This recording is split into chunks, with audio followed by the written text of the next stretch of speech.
Hi there, and welcome to this day in history for July 2nd. July 2nd is the 183rd day of the year in the Gregorian calendar, 184th in leap years, with 182 days remaining to the end of the year. Today's word is peremptory. Back on July 24th, we talked about the word perempt, and the word perempt is related to the word peremptory. Peremptory is an adjective, and we'll go over some of the kind of dictionary definitions in a minute. But basically, peremptory means putting a stop to or issuing an order in kind of a no negotiation or no argument way, like, that's it, you have no say in the matter. So the dictionary says of peremptory that it means putting an end to or issuing an order with no option to debate the order, no contradiction allowed. An urgent command. Some example sentences could be the judge issued a peremptory order demanding that the witness answer the question without further delay, or her tone was peremptory, indicating that discussion was over and there would be no further debate. Peremptory can be used in an urgent situation, as in the officer's peremptory voice made it clear that the evacuation needed to happen right away. A peremptory command tends to be unyielding, as in, despite their protests, the manager's peremptory decision stood, and the new policy was implemented. Sounds like a recipe for malicious compliance, doesn't it?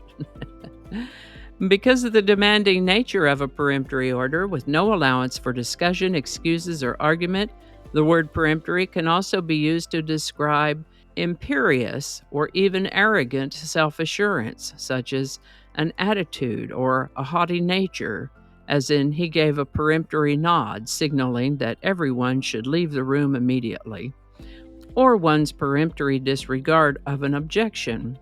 The word peremptory comes from a Latin word that meant to take entirely or to destroy, with the prefix per, which meant thoroughly, indicating the removal of any option to disagree or contest it.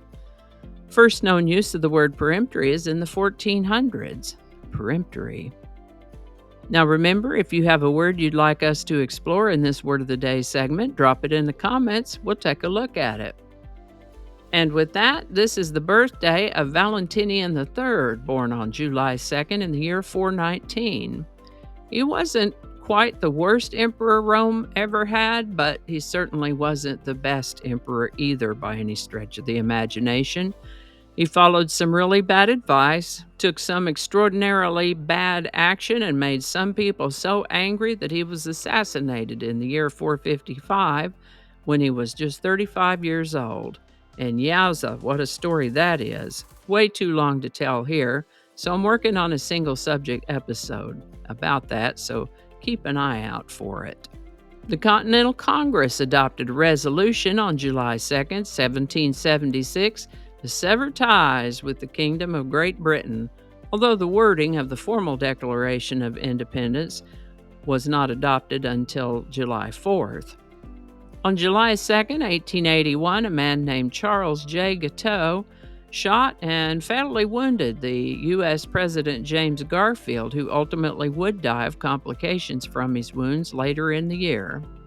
This is the birthday of English musician, singer, songwriter, and record producer Tom Springfield, born July 2nd, 1934.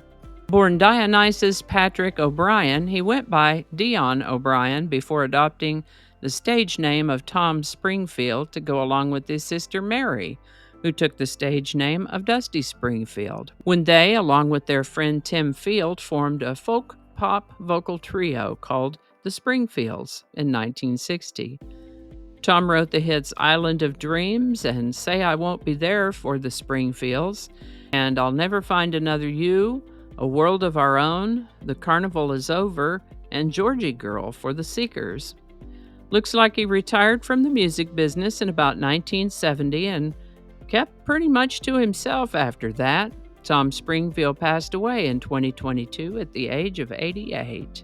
We have a playlist of episodes for this day in history, as well as a playlist of single subjects called How About That? And Words of the Day in a playlist called There's a Word for That, and I'll leave links to those playlists in the description for you. Today's song is Georgie Girl by the Seekers. The Seekers were an Australian pop folk group active off and on from about 1962 to 2022. The song Georgie Girl was released in 1966 as a title song for the 1966 movie Georgie Girl and appears on their album Come the Day. Tom Springfield composed the music with lyrics by Jim Dale. Georgie Girl did well, reaching number 1 in Australia, number 3 in the UK, and number 2 on the Billboard Hot 100. The song Georgie Girl did so well that they retitled their album Come the Day to Georgie Girl for release in the US. The song has been covered by other artists, both with lyrics and as an instrumental, and was reworked and used in Barbie commercials in the 1980s. Georgie Girl by the Seekers. Link in the description. Alrighty, thank you so much for watching. Consider subscribing if you haven't already. Feel free to share this video with a link in your email, messaging, or social media. If you enjoy this series, you can check out the playlist that contains these videos. I'll put a link to that in the description. That description lives on YouTube, so for other platforms, I'll include a link to my blog page that's called No Really. You can also find me on Rumble, BitChute, and Odyssey. All those links in that description. Alrighty, that's all I can think of right now. Thanks again, and I'll see you next time. Alrighty, back to work. I think we got it this time.